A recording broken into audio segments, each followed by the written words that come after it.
ஆண்டவர் இயேசு கிறிஸ்துவின் இனிய நாமத்தில் உங்கள் அனைவருக்கும் வாழ்த்துக்கள். சத்திய வசனம் எங்கள் வாழ்க்கையின் வெளிச்சம் என்று அநேகர் நீங்கள் சொல்லியிருக்கிறீர்கள்.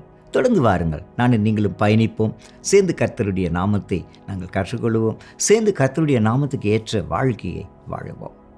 இன்றைக்கு நான் உங்களோடு பேச இருந்த வார்த்தை நீதிமொழிகள் 3வது அதிகாரத்தில் இருந்து தான்.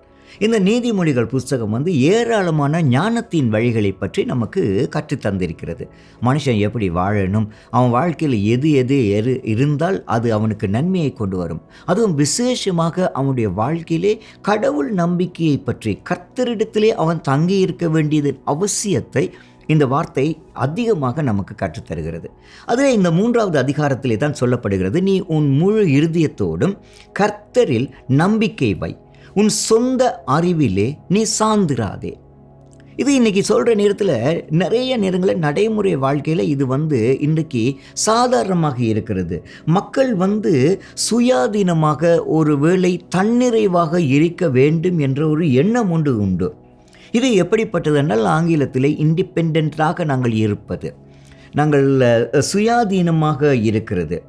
அது அப்படிப்பட்ட வாழ்க்கையை வாழ்கின்ற ஒருவருக்கு என்ன நடக்கக்கூடும், என்ன இருக்குது? இந்த தன்னிறைவு மனப்பான்மை என்பது என்னை சொல்லுகிறது என்று சொன்னால், கர்த்தரை சார்ந்திருக்க மறுக்கின்ற ஒரு போக்கு. இந்த நீதிமொழிகள் புத்தகம் அதுதான் சொல்கிறது. அது என்ன சொல்லுது? எனக்கு வேறு யாரையும் தேவையில்லை, எனக்கு வேறு யாருமே தேவையில்லை, நானே என் வாழ்க்கைக்கு தலைவன் என்ன மாதிரி அது சொல்ல ஆரம்பிக்குது. கர்த்தருடைய கட்டளைகள் என்னுடைய திட்டத்துக்கு பொருந்தினால் மட்டுமே நான் அதனை பின்பற்றுவேன். இந்த மாதிரியான எண்ணங்களை அது உள்ளடக்கி இருக்கிறது. எது? இந்த சுயாதீனமான எண்ணம், என்னிலே சார்ந்திருக்கிற ஒரு எண்ணம். இது ஒரு மனப்பான்மை. இந்த மனப்பான்மையில் நிறைய பேர் இப்படிப்பட்ட நிலைமையில் இருக்கலாம். எனக்கு வேறு யாருமே தேவையில்லைன்னு சொல்கிற ஏராளமான நாட்களை பார்த்துருப்பீங்க. என் வாழ்க்கைக்கு நான் தான் கடவுள், நான் தான் தடவேன், நான் சொல்கிறது நினைக்கிறது படி தான் நான் அதை செய்வேன். எத்தனையோ சினிமாக்களையும் இந்த மாதிரியான டயலாக்ஸை நாங்கள் கேள்விப்பட்டிருக்கிறோம். நாங்கள் தான் தலைவர்கள், அதனால் எங்களுக்கு வேறு யாரும் எங்களுக்கு சொல்ல வேண்டிய அவசியம் கிடையாது. இதனால எங்களுடைய வாழ்க்கையில் நாங்கள் ஒரு விதத்திலே பெருமைப்பட்டு கொள்கிறோம்.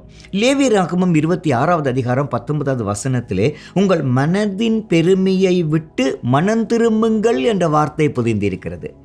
ஏன்னா நான் சார்ந்திருந்து நான் என்னை சார்ந்து நான் இருக்கிற பொழுது ஒரு கொஞ்சமாக நான் எனக்குள்ளேயே நான் பெருமை பாராட்டுகிறதுக்கு எனக்குள்ளே வருகிறது. அதனாலே நான் கடவுள் காட்டின வழிகளிலே இருந்து நடக்காமல் என்னுடைய வழிகளிலே நான் நடக்கிறதுக்கு போகிறது. அதனாலே கர்த்தருடைய சித்தம், கர்த்தருடைய விருப்பத்தை செய்ய எனக்கு வாய்ப்பில்லாமல் அது ஆக்குகிறது. அது எப்படி இருக்கிறது? தேவனுடைய வழிகாட்டுதல் என்று புறக்கணிக்கின்ற பொழுது என்னுடைய சுய நம்பிக்கை எனக்கு முன்பாக வருகின்றது. 2வது, அது எனக்குள்ளே ஒரு பெருமையை உருவாக்குகிறது. ஏன்? பெருமை இருந்தால் அதனுடைய தன்மை மோசம், அதை நாங்கள் இல்லாமல் ஆக்க வேண்டும் என்று தான் லேவியராகமம் சொல்கிறது.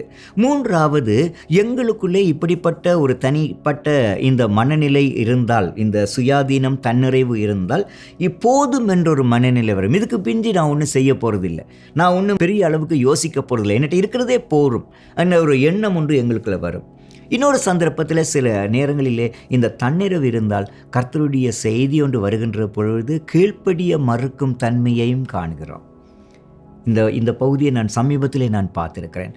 ஆண்டவர் இயேசுவை பின்பற்றுவதற்காக தங்களுடைய வாழ்க்கையை ஒப்பு கொடுத்தவர்கள் கூட ஒரு சில சந்தர்ப்பங்களிலே அவர்கள் தங்களுக்காக தீர்மானம் எடுத்து கொண்டு போகிறதை பார்த்திருக்கிறோம். அவர்கள் தங்களுக்கான துணையை தேடுவதில்லை. உதாரணத்துக்கு துணையை தேடுவதில்லை. நிறைய பேர் தங்களுடைய துணைகளை தேடுகிறார்கள். தேடுகின்ற பொழுது அவருடைய மனதுக்கு விருப்பப்பட்ட துணையைத்தான் தேடுகிறார்கள். அது கர்த்தருக்கு பிரியமா இல்லையா என்று ஒரு கணம் யோசித்து பார்ப்பதில்லை. அப்படிப்பட்ட காலத்திலே நாங்கள் நுழைந்திருக்கிறோம். அதனாலே இது எங்களுக்குள்ளே நீதிமொழிகள் 16-18 சொல்லுகிறபடி எங்களுக்குள்ளே ஒரு பெருமையை எங்களுக்குள்ளே கொண்டு வருகிறது. பெருமை என்ன செய்கிறனால் அது இந்த மனதிலே உயர்ந்த நிலைமையில் கொண்டு போகுமாம், ஆனால் சடுதியாக அது வீழ்ச்சி நிலைமைக்கு எங்களை கொண்டு போகும்.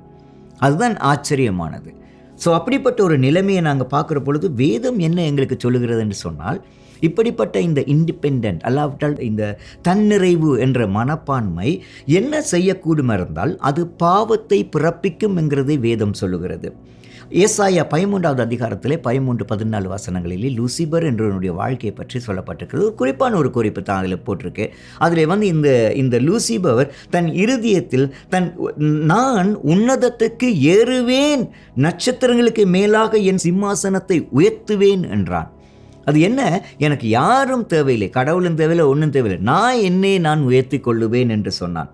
அந்த மனப்பாங்கு அவனை வீழ்ச்சி நிலைமைக்கு கொண்டு போயிற்று. அந்த வீழ்ச்சி நிலைமை அது பயங்கரமானது. கர்த்தருக்கு கீழ்ப்படியாத ஒரு மனத்தன்மையை அது அவனுக்குள்ளே கொண்டு வந்திருந்தது. அதனுடைய விளைவு இன்றைக்கு முழு உலகமும் சந்திக்கிறது. ஒருவேளை இந்த நிலைமை இருக்கக்கூடியவர்கள் என்ன சொல்லக்கூடும், நான் பயப்பட மாட்டேன், ஏன் நான் ஞானியாக இருக்கிறேன், நானே ஞானி, நானே தலைவன், அதனால் நான் யாருக்கு பயப்படணும், ஒருவருக்குமே பயப்பட தேவையில்லை என்று சொல்கிறது மட்டுமல்ல, ஒருவேளை நான் யாருக்காவது பயப்பட்டேன் என்று சொன்னால் அது எனக்கு பொருத்தமானது இல்லை என்ற ஒரு எண்ணம் உண்டு வருகிறது. ஆனாலும் வேதாகமத்தில் ஏராளமான உதாரணங்கள் உண்டு பிரியமானவர்களே. தங்களுடைய சொந்தத்திலே நின்று அவர்களுடைய முடிவை அவர்கள் கண்டார்கள். என்ன முடிவு?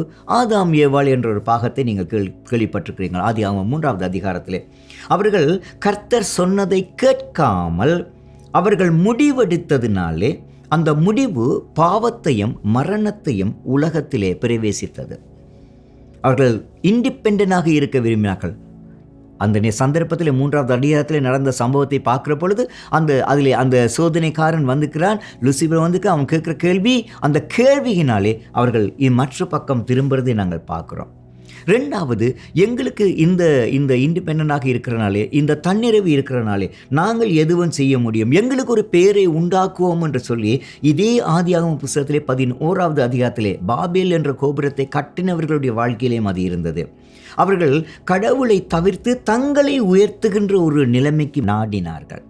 அதனுடைய விளைவு அவர்களுடைய மொழிகள் எல்லாம் குழம்பி போயிற்று என்று அந்த சத்திய வேதம் சொல்லுகிறது. அடிப்படையிலே அதுதான், நான் சுயாதீனமானவன், எனக்கு தீர்மானம் எடுக்க முடியும் என்ற நிலைமையிலே இருக்கிறது. சவுல் என்கிற ஒரு மனுஷன் இதிலே போடப்பட்டிருக்கிறது. 1 சாமுவேல் 15வது அதிகாரத்திலே இந்த சவுல் தான் கடவுள் தீர்க்கதரிசி சொன்ன விஷயங்களை செய்யாமல் தான் சொன்னபடி அதை செய்கிறதுக்கு தன்னை நுழைத்ததினாலே அவனுக்கு ஒரு மோசமான சூழல் வந்தது.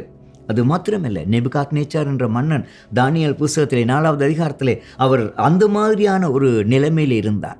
ஆகவே இப்படிப்பட்ட ஒரு மனோபாவம் பிரியமானவர்களே அதிகமான இடத்திலே இருக்கிறது. இதை பார்த்து கொண்டிருக்கிற அன்பானவர்களே, நீங்கள் இண்டிபெண்டனாக இருக்கிறீர்களா? சுயமாக தன்னிறைவாக இருக்கிறேன் என்று நீங்கள் நினைக்கிறீர்களா? அப்படி நினைப்பீர்களா இருந்தால் உங்களுக்கும் இப்படிப்பட்ட சவால்கள் வரும், இப்படிப்பட்ட வீழ்ச்சி நிலைமைகள் சந்திப்பதற்கு வாய்ப்புகள் ஏராளம் உண்டு. அவை அதிலிருந்து நாங்கள் தப்பித்துக் கொள்றதுக்கு என்ன வழி இருக்குது? கடவுள் ஏராளமான வழிகளை தந்திருக்கிறார். அந்த வழிகளில் நிலைத்து நிற்பதற்கு எங்களுக்கு தேவை உறுதியான அர்ப்பணிப்பு. இந்த நாளிலே நான் அதை குறித்து கொஞ்சம் சொல்லிவிட்டு நான் போக விரும்புகிறேன். எப்படி நான் இந்த இண்டிபெண்டனாக நினைக்கிற இந்த மனோபாவத்திலே இருந்து இந்த சுயாதீனமாக தன்னிறைவு என்ற மனப்பான்மையிலிருந்து வெளிவருவதற்கு நான் தினமும் என்ன செய்யக்கூடும்? தேவனிடத்திலே என்னை ஒப்பு கொடுக்கலாம். யோவான் 6வது அதிகாரம் 38வது வசனத்திலே நான் என் சித்தத்தின்படி அல்ல உம்முடைய சித்தத்தின்படி செய்ய வந்தேன் என்று இயேசு சொன்னாராம். ஏன்? எங்கள் மனதை நாங்கள் புதுப்பித்து கொள்ளுங்கள். ரோமர் புத்தகத்திலே 12வது அதிகாரத்திலே. ஆகவே தான் நாங்கள் இந்த நாளிலே கர்த்தரிடத்தில் எங்களை சரணடைகிறது அவசியமாயிருக்கிறது. முதலாவது, நான் இந்த சுயாதீனம் இந்த தன்னிறைவு மனப்பான்மையிலிருந்து வெளியிலே வருவதற்கு. 2வது, நான் எப்பொழுதும் தாழ்மையை தேர்ந்தெடுப்பது. பிலிப்பியர் 2வது அதிகாரம் 3வது வசனத்திலே ஒவ்வொருவரும் மற்றவரை தங்களை விட மேலானவர்கள் என்று எண்ணக்கடவர்கள். ஏன்? மற்றவர்கள் எங்கள் வாழ்க்கைக்கு அவசியம். இல்லாவிட்டால் நான் என்ன செய்வேன்? நானே போதுங்கிற மனநிலைக்கு நான் இருந்திருப்பேன். 3வது, நான் சார்ந்திருக்க கற்றுக்கொள்ளுதல். நான் சார்ந்திருக்கிறவர் கர்த்தருடைய பக்கத்தில் இருக்கிறவராக இருந்தால் அதிகமானது, அது நன்மையானது. நான் அவரிடத்திலே நான் சார்ந்திருக்கிறது கற்றுக்கொள்வது அவசியம். யோவான் 15வது அதிகாரம் 5வது வசனத்திலே நான் அவரிடத்திலே சார்ந்திருக்கிறது. அதே நேரத்திலே நான் எனக்கு முன்பாக ஏதாவது அதிகாரங்கள் இருக்கிறதா இருந்தால் நான் அவைகளுக்கு கீழ்ப்படிய கற்றுக்கொள்ளுவேன். அது கற்றுக்கொள்கிறது மாத்திரமல்ல, நான் தினமும் கர்த்தரோடே ஒன்றிணைந்து ஜெபத்தினாலேயும் உபவாசத்தினாலேயும் அவரிடத்திலே நான் சார்ந்திருப்பேன். அப்பொழுது நாங்கள் இந்த தன்னிறைவை நாங்கள் வெற்றி கொள்ள முடியும் என்பது சர்வ நிச்சயமானது. ஏராளமானவர்கள் வெற்றி கொண்டிருக்கிறார்கள். மோசே, ஜோஷுவா, கிதியன், மரியாள், பவுல் இவர்கள் அத்தனை பேரும் இந்த இந்த இண்டிபெண்டன்ட், இந்த சுயாதீனத்தில் இருந்து கர்த்தரிடத்திலே சார்ந்திருந்து வெற்றி கொண்டவர்கள். பிரியமானவர்களே, இப்பொழுது நீங்கள் உங்களை ஆய்வு செய்து பாருங்கள். நீங்கள் உங்களுக்குள்ளே உங்களுடைய சொந்தத்திலே தரித்து நிற்கிறீங்களா? இல்லாட்டி கடவுளத்திலே தங்கி நிற்கிறீங்களா? ஆண்டவர் சொல்லுகிறார், இடத்திலே வாருங்கள், இடத்திலே வாருங்கள். சுயாதீனம் என்றது உங்களை குழிக்குள்ளே தள்ளுறதுக்கு இல்லை, ஆனால் அது தேவனுடைய பக்கத்தில் இருந்து உங்களை உயர்ந்த நிலைமைக்கு வழி நடத்துவதே. ஆண்டவர் இயேசு இன்றைக்கும் என்றைக்கும் உங்களோடு கூட இருப்பார், நீங்கள் அவர் சார்ந்த வாழ்க்கையை வாழுகிற பொழுது.